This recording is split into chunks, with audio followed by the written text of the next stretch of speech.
Hello, everybody. I hope you're having a good day today. Hope the weather's cooperating where you are and you can make it.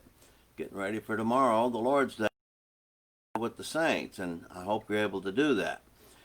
The title of the lesson is God Knows Me, and it's basically going to be a paraphrase of Psalm 139. To set it up, though, we know that God searches the hearts of men. Jeremiah 17:10 says, God says, I search the heart, I test the mind. And so he does that. And God knows of us, he knows each of us intimately. And God even knows us better than we know ourselves. See, God knows what we are doing at all times. Even a task we take for granted, like sitting down in a chair or on a log or a bench. No, God knows that. God knows if we're watching TV. He knows what we're doing all the time. And so God watches us as we get up out of bed and out of the chair, and He's watching us as we lay our head down on our pillows. So God knows our thoughts as we are thinking them. He knows what our motives are and why we do what we do. Sometimes we may not know why we do what we do, but eventually it just turns out to be nothing more than selfishness. And God tries to direct our thoughts by giving us His commands. But in the end, we still decide what we will do, and even then, God knows what we're going to do and what we are thinking. See, God knows our actions and even our tendencies, and He knows what we're going to do, even if we don't know what we're going to do. So if God is watching us this carefully, how should we behave? Well, in order for our behavior to be excellent, we need to fix our minds on things that will please God. Yeah, Colossians 3:2, set your mind on things above and focus your mind on spiritual thoughts.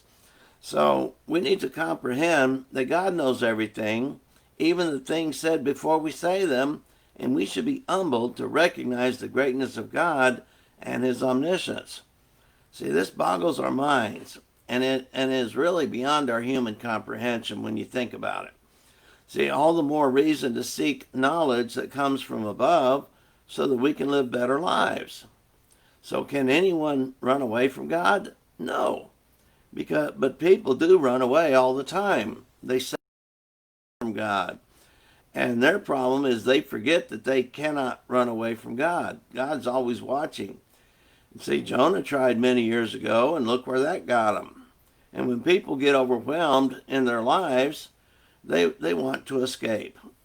Some do it by drinking or doing drugs. Some get involved in immoral behavior. Some just sink down into deep depression. And a few choose to run away from living by committing suicide.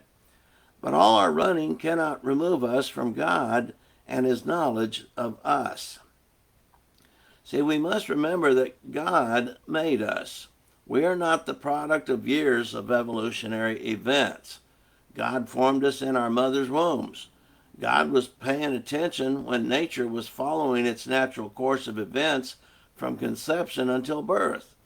And God still watches us, and for the faithful and righteous, God protects us in many ways that we cannot even comprehend.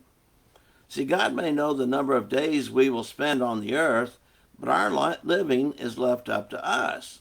What we do in between our birth and our death, that's really our choice. And so, sadly, events take place that may shorten a life. Accidents happen. Diseases all come about because of what happened back near the beginning. Adam and Eve brought death to all mankind because of sin. But it is our own sin that separates us from God. Isaiah 59:2. As overwhelming as these thoughts are, we should seek to find the thoughts of God and learn from them.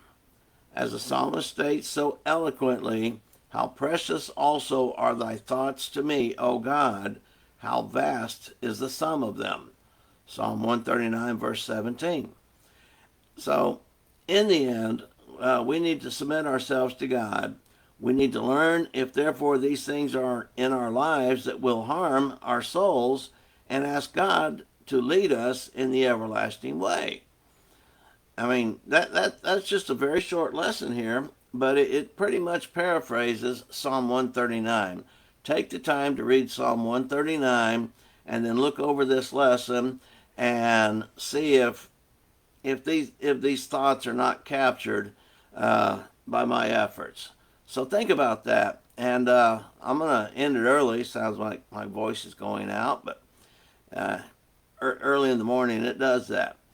All right, so y'all have a good and blessed day. Prepare yourselves for our worship tomorrow, and you have a good and blessed day. And Lord willing, we'll see you tomorrow.